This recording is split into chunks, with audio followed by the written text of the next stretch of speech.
Welcome to Women at Halftime podcast for men and women at mid-career or the halftime of life with issues that concern you. Maximize your skills, resources, and experience to live an even more fulfilling and significant second half of life. Right here with me, Deborah Johnson, on Women at Halftime podcast. Well, hello, this is Deborah Johnson with another podcast show with the Women at Halftime. And today's subject, love it, define your essential work. And the reason I thought this would be a very good podcast, very good subject to approach, I feel like at the beginning, as this is being released, the beginning of February, we're still kind of at the beginning of a year. But when I produce these, I go through my own core values and what my essential work is. And it's a very valuable exercise. There's a book I reread almost every year called Essentialism by Greg McKeown. And you will find all of the notes in each episode, also in each article that comes with each episode. And this one is no exception. You will find notes to accompany this and all the links with this episode. And I think you are really going to enjoy it with talking about essential work. Because during our world's huge shutdown, there was a focus on essential work, including essential workers. And those workers never quit going to their offices or their places of businesses, while other businesses were shuttered. They had to shut their doors. My hairdresser had to move out of her office or her place 3 times. But we continue to get our mail every day from essential mail deliverers. We've shopped for groceries at essential stores, and we filled up our vehicles with essential gas. And there were many who found ways around regulations, setting up essential workplaces in their homes and on patios, such as hairdressers and barbers. And I took advantage of still getting my hair done as well, monthly, as my hairdresser also adjusted.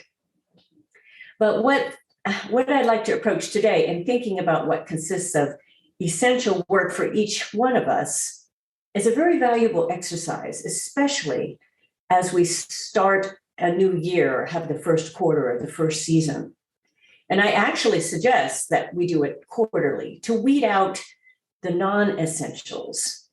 Now, this book that I read once a year, called Essentialism by Greg McKeown, is a good reminder to focus on what's most important. There's a lot of other books out there. I just really like this one. It's very simple, easy to read.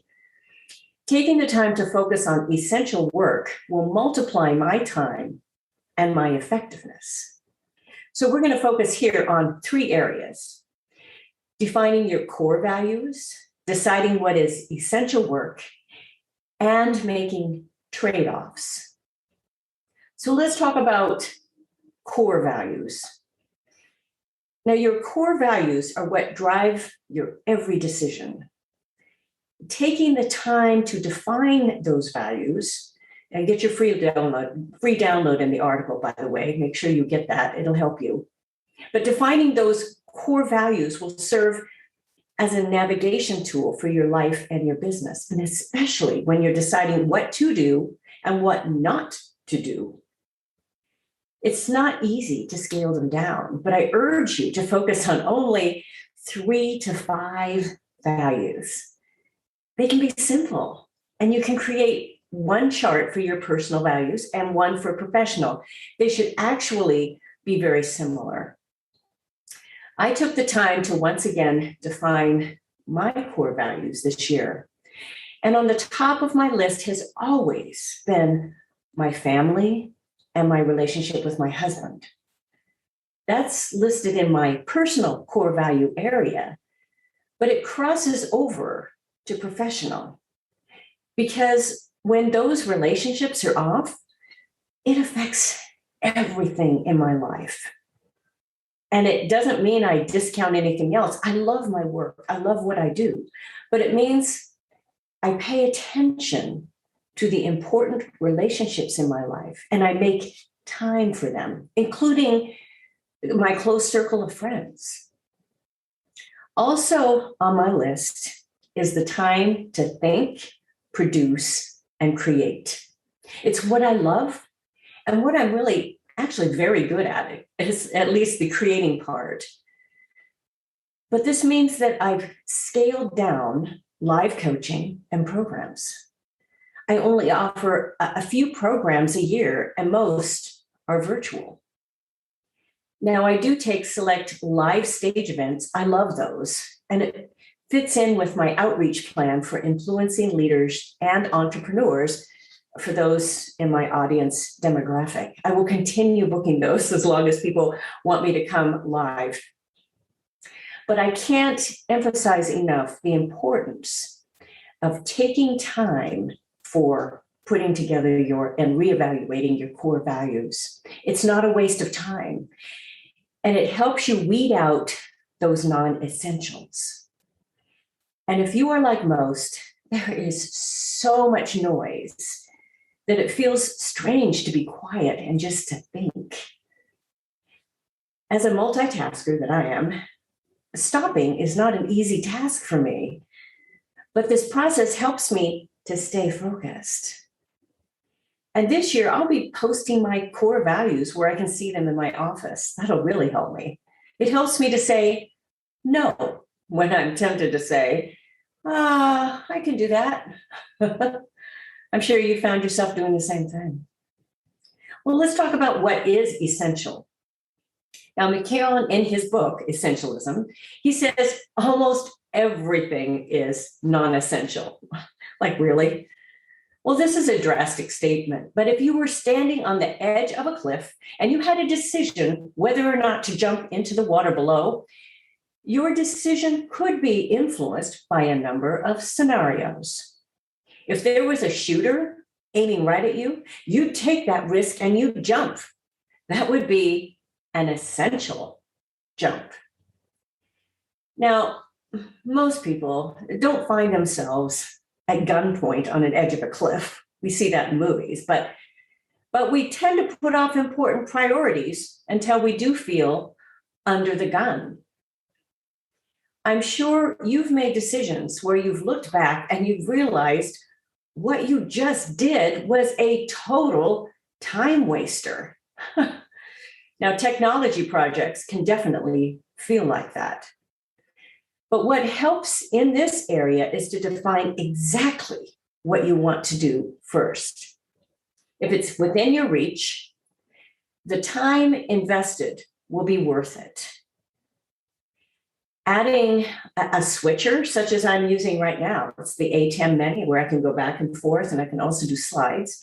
Adding this to my studio, as well as additional cameras and some lighting, it was worth it for me expanding my virtual events and live streaming. And you can see my resource page for more equipment that I use. But learning the tech involved, it was not for the faint of heart. But I'm on the other side of it right now. Very few have the resources to bring in a TV or a camera crew for every virtual event. And I've decided that I have to take risks and sometimes experience failure to get better at coordinating all the pieces from my end, because I wanted to use this technology. And that's been my decision for what my goals were. They may not be for every reader or every listener. But I've dealt with tech for enough years with a music studio and production that I just know it's going to take time. And I've stopped counting how many times I've been stuck. I have definitely been stuck so many times. Now, this is something, especially dealing with technology, you can't be too afraid of it. Get some help. Bring in somebody to set things up for you. I've even done that as well. A million wires going everywhere, but then everything works. It's worth that investment. But you free yourself up when you're able to have some of your own equipment like this. And that's what I wanted to do. I wanted to do more production. I wanted to be able to have that freedom of time, of space, of being able to produce quality events and being able to help more people virtually, really all around the world. And it just opens up so much. So really being able to use this little switcher and being able to go back and forth, for me, even on podcasts or videos, in live presentations even, has been a wonderful thing. Now let's talk about trade-offs. Have you ever tried to copy another person's business model and then you found it really doesn't work for you? Well, there are many clones to be found with look-alike businesses. We can see them every day on social media. And I get messages from them every day. They all kind of sound the same. So what distinguishes one from the other? Well, I propose it comes down to the core values and mission of each one, not just the method. What is the uniqueness and how is that being communicated? I really focus on this in all of my programs, your uniqueness. Peter Drucker, he lived from 1909 to 2005. He said, if you want something new, you have to stop doing something old. Oh, that makes sense. Hard to do, though. He was extremely focused on his mission, and the Drucker Institute is rated in the top 250 in the Wall Street Journal management ranking. And one of their schools, it's right here in Claremont, local to me. One of Drucker's principles is doing the right things well. Great principle. In the allegorical book, The Summit, this is the book I put out this last year, I created the land of allure with a social media circus. And no one was found in the idea factory because they were all distracted at the circus.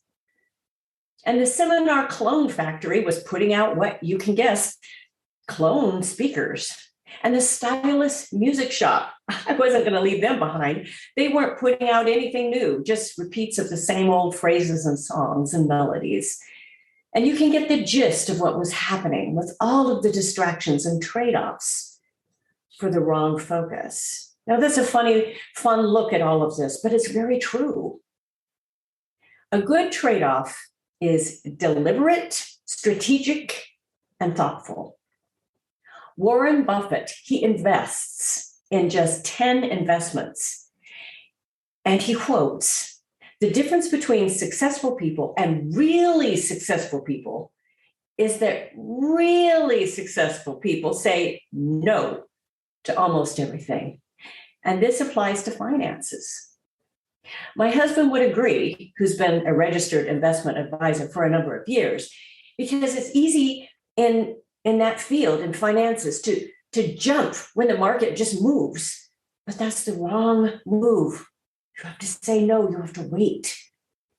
It's also easy to think somebody else's ideas will work so much better than your own. They just look so good. So you have to evaluate carefully and simplify as much as possible. This is such an important principle. It's hard to sit back. It's hard to wait. And that principle in finances, in not just jumping at everything, it's a great life principle for business as well.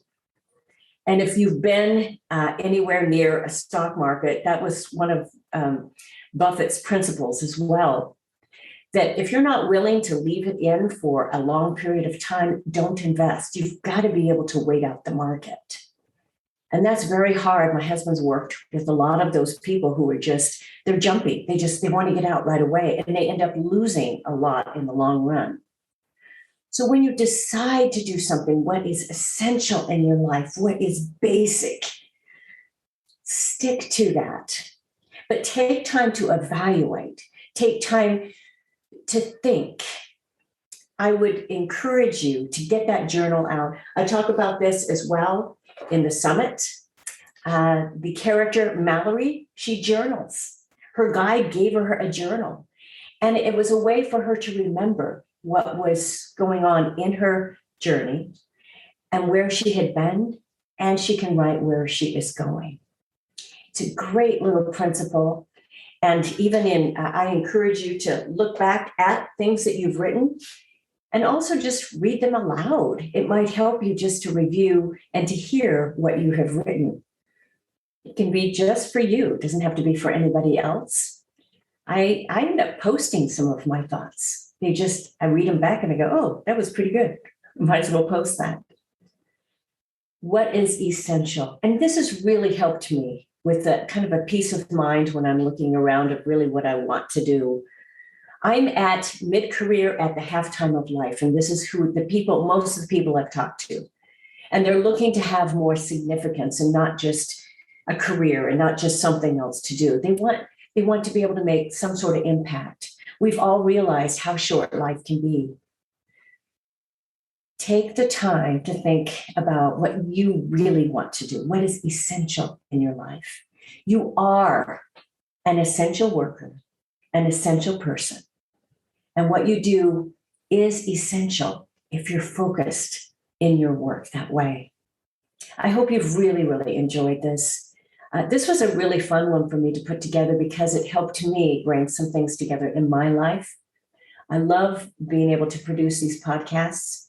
I only bring in one guest a month, and then Greg and I are on once a month. Make sure you catch both of those episodes also every single month. Listen, share, and follow. I'd love you to do that and even write a review. You can reach me anytime at womenathafftime.com, goalsforyourlife.com, DeborahJohnsonSpeaker.com. Connect with me on all of the social media channels. I'd love to be able to hear from you and love to be able to connect with you further. Thanks again for joining me today with Women at Halftime podcast with this wonderful little episode, Define Your Essential Work. And I look forward to being with you next time. Bye for now. Thank you for joining us. It is because of our wonderful listeners like you that we keep going strong week after week. Share and follow us for new shows to inspire you and encourage you in your life's journey. You can find all of our articles and links at womenathalftime.com.